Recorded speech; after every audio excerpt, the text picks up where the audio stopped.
tanggal 18 November tahun 1938.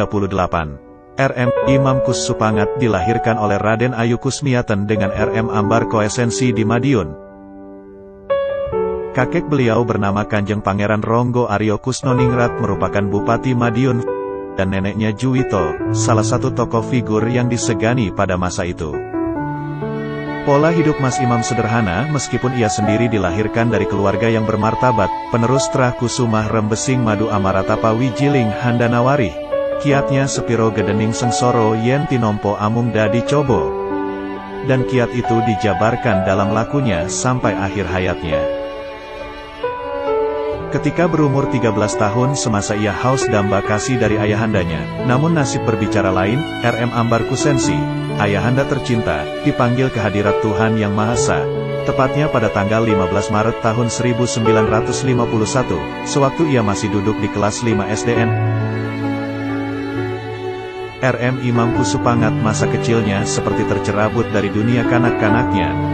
Sepeninggalnya orang yang dicintainya itu sempat menggetarkan jiwanya, namun kematian tetap kematian, tidak seorang pun mampu menolak kehadirannya.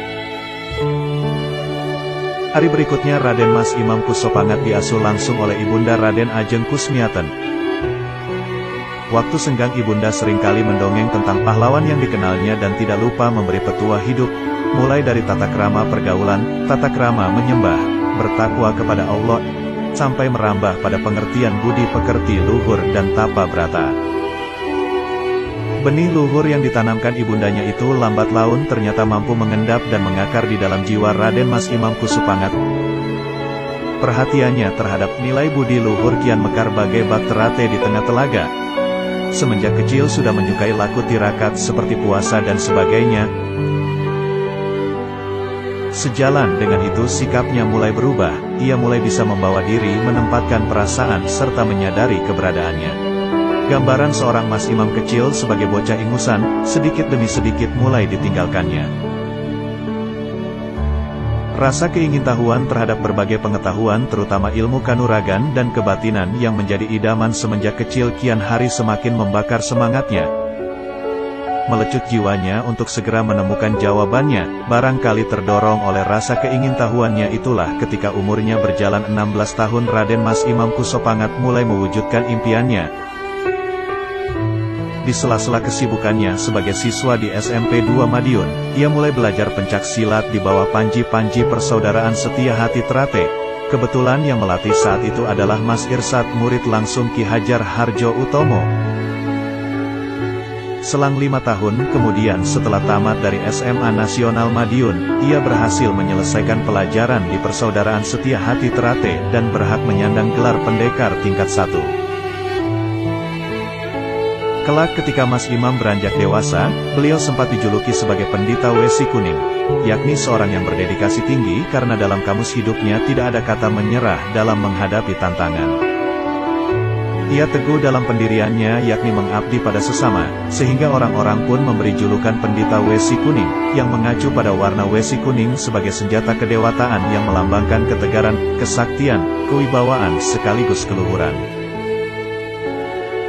Tahun 1985, ibu kandung Raden Mas Imam Kusupangat Ibu Kusmiatun meninggal dunia. Saat itu Mas Imam kelihatan berduka dan mengalami kesedihan sangat mendalam. Beliau bahkan sampai berpamitan kepada Mas Tarmaji ingin menyusul ibunda tercintanya.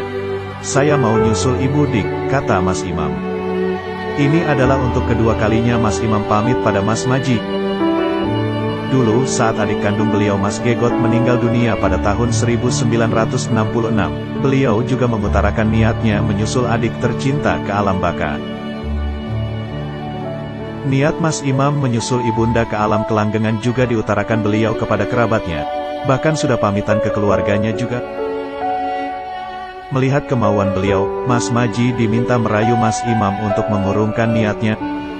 Mas Maji berkata bahwa tenaga dan pikirannya masih sangat dibutuhkan SH Terate. Mendengar alasan Mas Maji, Mas Imam Kusupangat menjawab, "Iya Dik, saya nurut. Tapi jangan lama-lama, jangan lebih dari 1000 hari kematian ibu." Apa yang diungkapkan Mas Imam itu ternyata benar.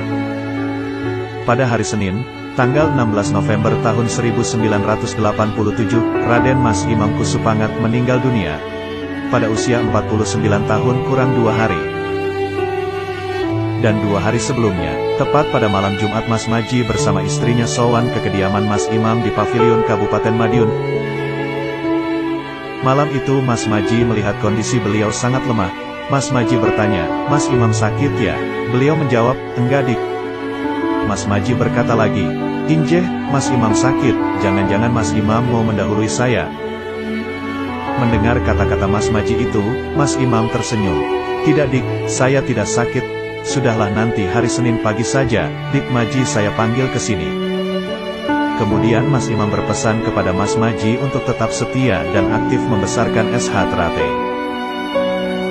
Sepulang dari rumah Mas Imam, Mas Maji mampir ke tempat Pak Marwoto dan berpesan agar saudara-saudara SH Trate yang kebetulan ada di situ untuk mampir ke rumah Mas Imam. Mas Maji mengatakan pada mereka bahwa kondisi Mas Imam tidak seperti biasanya. Misteri yang tidak pernah terduga oleh saudara Kadang PSHT ketika hari sebelum meninggalnya, di mana beliau beberapa kali berbicara kepada Pak Saripin bahwa RM Imam Kusupangat berbicara, "Pak Saripin, tolong bersihkan dan buatkan liang lahat." Pak Saripin bertanya-tanya kira-kira ini untuk siapa tempat permintaannya. Dengan sikap yang agak bingung, Pak Saripin akhirnya diabaikanlah permintaan dari Mas Imam Kusupangat tersebut, hingga besoknya beliau mengingatkan dan berbicara seperti itu lagi. Permintaan itu disampaikan 3 kali kepada Pak Saripin bahwa tolong buatkan liang lahat, dan akhirnya tempat tersebut baru dibuatkan oleh Pak Saripin. Sebelum meninggal, beliau juga mengumpulkan saudara sesepuh termasuk warga tingkat 2 yang ada di sekitar sana. Beliau berpesan bahwa